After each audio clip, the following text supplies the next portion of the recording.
Nah sekarang ini caranya hadir, ini perhatikan terus dilakoni ya. Siapa tahu nanti ada perubahan di masyarakat itu lewat jenengan. Betul. Nah, sekarang caranya hadir undangan itu bagaimana? Jadi makanya kalau misalnya jenengan lihat biasanya ada acaranya habaib, kok caranya begini, caranya begitu, itu bukan adat tapi diilmoni, Pak. Ya, jadi jenengan kalau tahu kok gini ya, kok gitu ya, kok gini, kok begitu, ini kok begini, itu bukan adat, tapi itu memang ada dasarnya. Lah, ini manfaatnya orang ngaji. Makanya kenapa kalau datang itu jangan langsung duduk di pintu. Sombong Brahim guyu. Gimana dia mesti ada gini guyu. Lep, tolong Lep diamankan Lep ya. Jangan duduk di pintu, jangan di tempat yang kira-kira kalau saya hadir itu saya akan mengganggu yang lain. Jadi ketika Anda mau duduk, parkir motor, parkir mobil, kemudian saya mau gimana, itu jenengan lihat kira-kira saya ganggu enggak kira-kira. Saya kira-kira kalau di sini sudah tepat enggak, kecuali kalau enggak tahu. Ya, tapi hadir itu diantaranya apa? Yang pertama, kalau diundang masuklah ke dalam rumah, jangan di depan. Padahal pintu sudah dibuka di depan, ya toh. Nah, segitu juga pula dengan kalau seseorang menghadiri jenazah. Orang menghadiri jenazah itu sebaiknya dia masuk ke musola atau ke masjid tempat disolati, jangan di depan. Walaupun mungkin ya karena mungkin tidak pernah mempelajari sebelumnya tentang keutamaan mensolatkan jenazah begitu. Tapi ya sebetulnya lebih baik masuk karena jenazah itu tidak butuh untuk diduduk di depan, itu tidak butuh nunggu itu dia lebih senang apa? Disolatkan. Nah, kalau sudah datang jangan cari tempat yang enak. Jangan cari tempat yang enak. Terutama yang masih muda. Nah di sini masya Allah kok. Tapi ya dulu pertama kali sebelum di sini masih di ruang tamu depan itu saya terus mengingatkan bolak-balik saya ingatkan. Jadi begini itu bolak-balik. Kalau sudah masuk matikan handphonenya. Kalau sudah ini duduknya begini. Kalau sudah masuk kajian jangan salaman dulu. Dulu kalau ada yang masuk pasti di ruang tamu depan. Wis telat, assalamualaikum. Tak kayak surat, tolong minggu depan jangan hadir.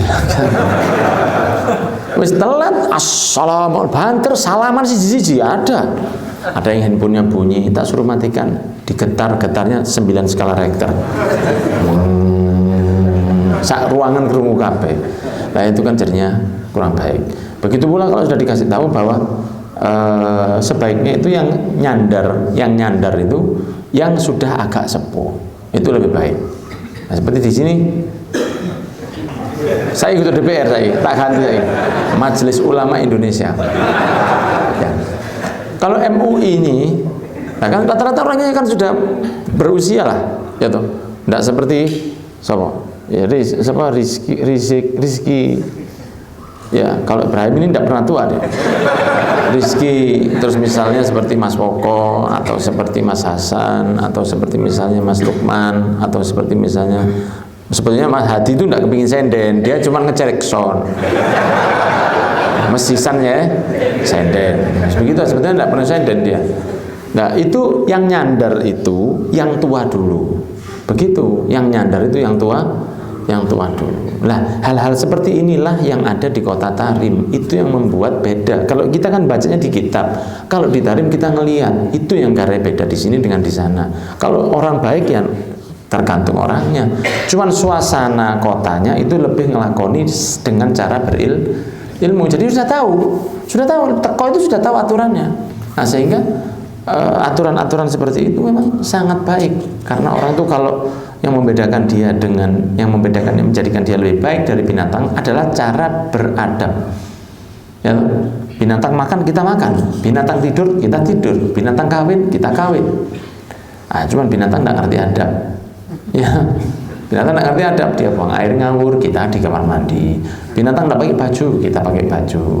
Binatang nggak ngerti toto kromo misalnya, nggak ada dia. Nah kita itu ditoto dengan itulah manusia menjadi ahsanut taqwim, yang penciptaannya paling sempurna. Tapi tawaduklah kalau hadir, ya. Walayata sodar, jangan moro-moro datang golek sendenan. Wis enom, datang langsung golek sendenan di undangan misalnya tahlil apa-apa. Pertama kali langsung masuk ke dalam rumah yang muda ya. Kalau kita kan tahlil ya, atau acara seperti maulid begitu. Tahu-tahu sudah duduk di panggung, naik ke panggung misalnya. Nah, itu tidak baik. Dan jangan menjadikan orang lain menanti kita. Ya, jangan sampai orang itu menanti kita. Begitu. Wala ya'jal bihaitsu yufaji'uhum qabla tamamil istidad. Kalau urusan misalnya makan, ini kan di sini kan pembahasan tentang makan. Misalnya sudah siap makanannya, tinggal nunggu satu orang. Ayo Pak, mari Pak. Iya bentar. Halo. Ya. Hah? Hah? Hai. Telepon. Nah, ini kan membuat orang lain nunggu dia.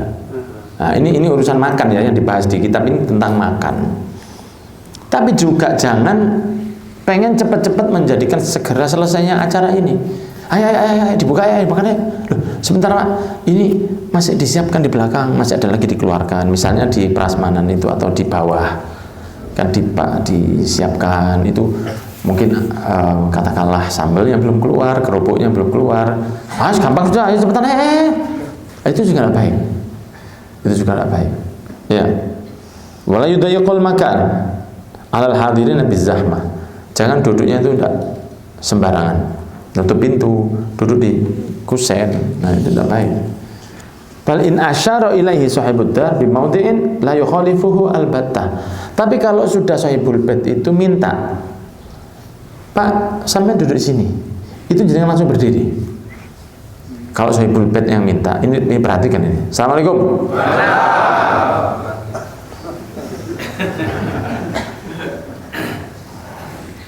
Kalau sahibul bait yang minta, nuruto. Apalagi beliau orang yang lebih sepuh. Ya, sahibul bait minta, Pak Fulan sampai duduk di sini. Jenengan berangkat. Enggak usah, jangan. Enggak, nuruto. Kenapa? Fa innahu qad yakunu rattaba fi nafsihi mawdi'a kulli wahidin.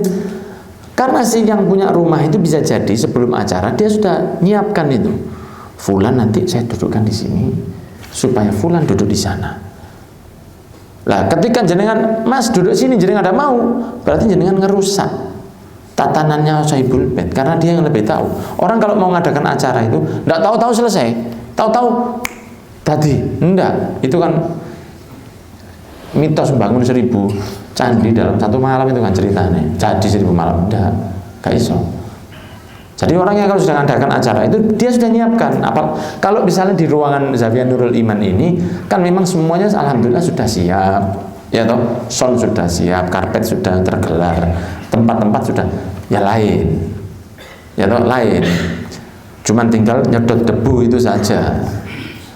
Tapi kalau misalnya di rumah orang kan tidak setiap hari dia nyiapkan gelar karpet.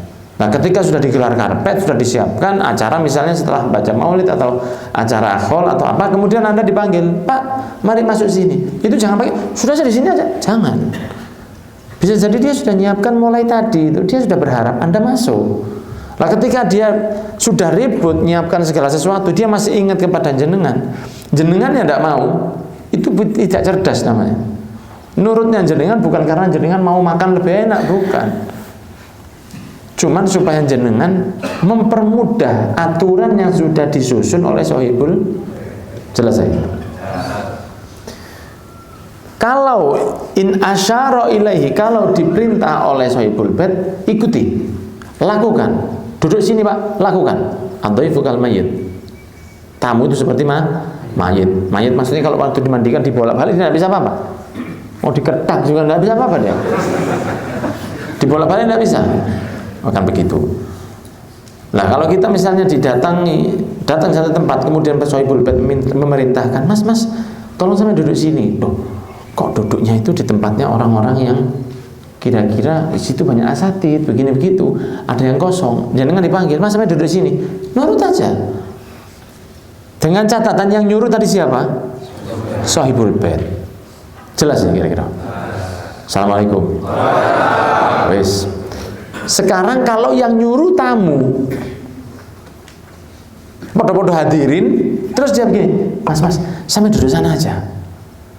Karena merasa bahwa jenengan ini misalnya ustadz atau punya madrasah atau gurunya anaknya atau apa, terus dia begini, mas sampai jangan duduk sini, sampai duduk di sana. Tolakan. Kenapa? Karena dia bukan sahibul bait, dia undangan pisan kalau ngatur. Ngoten ceritane. Mangan ngaji ya. Ngaji ahya. Ngaji ahya ini istimewa sekali. Dia ngatur kita supaya jadi orang yang tahu caranya bermajlis. Ya. Jadi wa inna syara ilahi ba'dud dhaifan, kalau yang datang yang nyuruh itu tamu juga atau bukan sahibul bait, temannya sahibul bait, teman dekatnya sahibul bait. Tak apa-apa sudah, apa kata saya? Mboten. Enggak. Kecuali kalau dia bilang, saya disuruh sahibul bait nyuruh jenengan duduk situ. Nah, kalau gitu kan demi Allah, sebentar. Ayo. Itu kan enggak perlu disumpah, itu kan enggak perlu. Nah, kalau misalnya dia sudah mengatakan begitu, yang jenengan pindah. Disuruh sahibul bait pindah ke sana. Jenengan pindah. Pindahnya jenengan itu bukan karena jenengan tidak tawadhu, justru nurutnya jenengan diperintah itu menunjukkan ketawadhuan. Orang kalau diperintah nurut itu kan tawadhu berarti. Kalau diperintah tidak nurut berarti dia membangkang. Kalau yang memerintah memang orang yang pas. Gitu ceritanya. Sahibul bait memerintah, "Pak, duduk sebelah untuk kiai tok." Bapak kiai tok. Jangankan kiai, malaikat hadir tetap berdiri jenengan. Kenapa? Sahibul bait itu kepingin. Sahibul bait yang punya rumah, yang keingin jenengan di situ, bukan orang lain. Kalau misalnya sebelah jenengan duduk, sampai nunggu kono gak pantes. Oh, sampai niki guru, sampai. Nah, itu jangan. Oh, udah saya di sini aja. Lu enggak apa-apa, udah masuk. Sampai sini tuh beras lah. Ya sudah jangan. Untuk kasar-kasar tapi. Nah, maka Rasulullah bersabda di dalam riwayat At-Tabrani, inna minat tawadhu, sesungguhnya dari tawadhu lillah kepada Allah itu ridhonya seseorang ketika dia mendapati tempat duduk yang tidak semestinya. Aku mesti ini gak ini, aku biasanya di depan. Tahu-tahu dia telat atau dia itu sahibul bait panitianya tidak tahu, dia duduk di belakang. Nah, maka dia duduk di belakang. Nah, itu kata Rasulullah adalah salah satu bentuk tawadhu begitu. Duduk di belakang, misalnya dia pantasnya duduk di depan. Nah, itu di antara tawadhu. Nah, itu tes benar. Dia tawadhu kepada Allah, bukan tawadhu kepada manusia. Dulu ada Al-Habib Muhammad bin Abdullah Al-Haddar, mertuanya Habib Umar, datang terlambat duduk di belakang beliau. Semua orang narik beliau, tidak ada yang mau, tidak ada yang bisa. Semua di beliau tidak mau, tidak. Di sini saya, gitu, ya. Tidak mau, tidak maksa, tidak memaksa. Nah, kemudian ini dulu pernah terjadi, tapi ini dulu kita diajarkan oleh orang tua-tua kita. Saya tidak tahu kalau ini ternyata ada. Ya, saya tidak tahu, tapi dulu itu diajarkan oleh guru, oleh orang-orang tua kita diajarkan. Kalau sudah datang di tempat perempuan, di tempat rumahnya orang, kira-kira ngadep tempat perempuannya di mana? Itu jenengan hindari.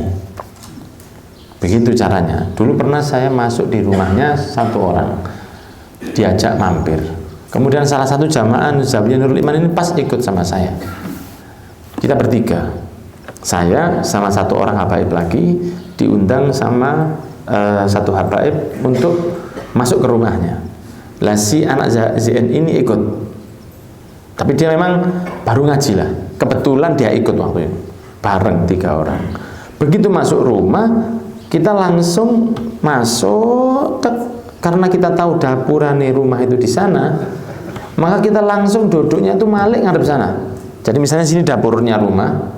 Kita begitu duduknya langsung ada sana. Saya sama Habib satunya itu begitu. Nah, kita tidak tahu kalau di kitab ternyata ada. Saya baru tahunya ya sekarang ini. Tanggal berapa sekarang?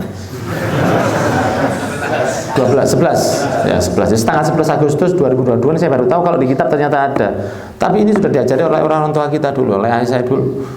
Nah kalau ngadep rumahnya orang, apalagi di dalam ada perempuannya, ya belakangilah.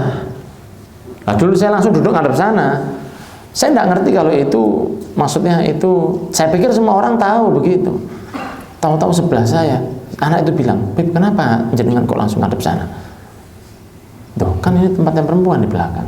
Nah kalau saya ngadep sana mungkin istrinya nggak ngerti, keluar nggak pakai hijab, kemudian aib rumahnya kelihatan. Nanti saya perasaan, loh gini-gini di mana sih? Waktu itu saya nggak tahu. Ya saya bilang, ya, karena aku diajarin ini wong tuaku. Saya nggak tahu. Ya, saya cuma caranya begini. Kalau duduk ya jangan ngadep tempatnya perempuan. Makanya kalau bisa ruang tamu jenengan itu lainkan dari tempat perempuan di rumah jenengan, diwariwi, ditutup sebisa mungkin. Jangan masuk. Misalnya bertamu dengan istri ke rumah seseorang, Anda istri di dalam, Anda di luar, ruang tamu luar, istri di dalam dengan istrinya Sohibul Bait. Terus jenengan waktu mau pulang, permisi, saya tak manggil istri saya, pernah mau tak sliding sama saya. Nur Beb, saya mau manggil istri saya. Hei, tunggu gini. Saya yang manggil istri sampean. Bukan sampean yang masuk. Jenengan kepingin delok bojoku ta? Heran aku. Mungkin karepe tawa tuh plek. Bahasanya gangster nih, plek. Berteman gwentet temen ambek sampean. Aku bojo sampean tak delok pisan gak apa-apa. Nyopo bojone Sohibul Bait, ndak usah. Pada nyopo Bu Ipa. Lho lapo? Lapo nyopo Bu Ipa iki lapo? Kanca SD ta? Wah banyak yang begitu. Dulu apalagi dulu. Sekarang sudah enggak, sudah karena tak kayak masih ngoedan terus. Rata-rata akhirnya tahu. Oh iya, saya pernah ngusir orang di sini. Pernah saya. Moro-moro mau masuk rumah di tempatnya perempuan. Tak usir sama saya metu sama. Metu keluar sama ke depan. Ada apa sama di sini? Saya pikir, kata mikir Pak, delok, gak mikir sampean tadi. Ada apa sampean tahu-tahu masuk rumah saya? Buat apa? Pernah. Ternyata orangnya sakit. Ya semoga diberi sehat oleh Allah. Moro-moro mlebu nang ndukur loteng golek aku. Beb, Habib. Lo aku. Ini mungkin 3 bulan yang lalu. Habib teng mriki. Lo. Saya tak vaksin ya. Dek telemu ini tak vaksin. Jangan. Sudah sampai masuk sendiri, jangan. Ke kamar mandi, misalnya mau pamit ke kamar mandi, dia bilang, saya bisa numpang kamar mandi, bisa. Sudah aman perempuannya? Tanya dulu, aman? Sudah. Nah, ini Mas Hasan ini dengan tanya kalau saya ke rumahnya. Mas Hasan aku nang jeding. Iya. Dia ngecek dulu ke belakang. Sapi-sapi diingkirin semua sama dia. Tutur ya.